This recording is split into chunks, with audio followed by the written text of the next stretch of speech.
Hello बच्चों, let's read the question. The question says wheat porridge is good for health but its gooey and slimy appearance make it a bit appealing.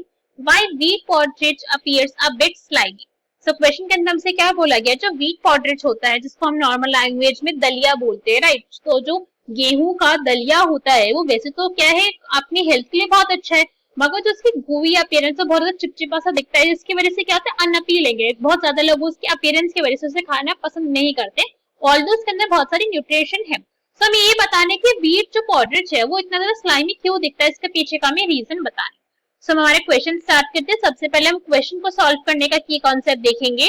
की concept, सो हमारे question को solve करने का की concept क्या है हमारा, कि हमें व्हीट पोर्रिज के बारे में पता होना चाहिए, राइट? हमें किसके बारे में नॉलेज होनी चाहिए, हमें नॉलेज होनी चाहिए व्हीट पोर्रिज के कंपोनेंट्स के, उसके न्यूट्रिशन के बारे में।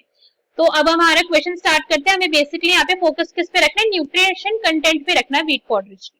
सो हम न्यूट्रिएंट कंटेंट की बात करें, सो व्हीट पोर्रिज के अंदर हमको सब कुछ मिलता है, उसमें फैट्स होते हैं, उसमें कार्बोहाइड्रेट्स होते हैं, उसके अंदर और भी बहुत सारी चीजें हैं जिससे क्या होता है जो हमारे लिए बेनिफिशियल है। कार्बोहाइड्रेट्स की और फैट्स की अगर हम बात करें तो जो फैट्स यहाँ पे वो गुड फैट है, ओके, गुड कोलेस्ट्रॉल हमें प्रोवाइड कर रहा है। मगर ये जो व्हीट पोर्रिज है इतने सारे फायदों के बाद ये जो स्लाइमी अपीयरेंस है ना, हमें ये बताना है ये किस वजह से।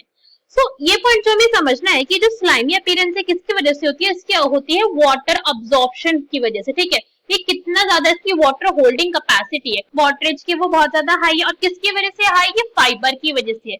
जो कोई भी अगर आपने फूड देखा हो जो बहुत ज्यादा वाटर होल्ड कर सकता है, फॉर द स्लाइमी नेचर है, तो उसके पीछे का एक सिंपल सा रीजन है फाइबर।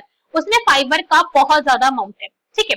फाइबर क्या कर रहा है, फाइबर ही जो है जो व्हीट पोर्रिज को अपने आप एक मशी अपीयरेंस दे रहा है, उसको चिपचिपा या फिर आप बोल सकते हैं बहुत ज्यादा स्लाइमी अपीयरेंस प्रोवाइड कर रहा है, okay? So this is basically responsible for the मशी अपीयरेंस। जो मशी अपीयरेंस आ रही है व्हीट पोर्रिज की वो आ ही इसकी वजह से रही। अब अगर हम फाइबर की बात करें, बिकॉज इतना ज्यादा वाटर होल्डिंग कैपेसिटी है, इसी की वजह से हमारी बॉडी के अंदर बहुत इजीली डाइजेस्ट भी हो जाता है, okay? So it is very easy to digest. ये बहुत आराम से हमारी बॉडी के अंदर डाइजेस्ट कर लिया जाता है, इजी डाइजेशन है। इसी वजह से डॉक्टर्स को बोलते भी कि आपको फाइबर रिच फूड खाना चाहिए, ज्यादा एनर्जी भी प्रोवाइड करता है और ज्यादा हैवी भी नहीं है डाइजेस्ट करने के लिए। सो क्वेश्चन के अंदर हमसे पूछा गया था क्यों है व्हीट पोर्रिज ज्यादा slimy, due to its fibre. I hope you understood the explanation well. Best of luck, thank you.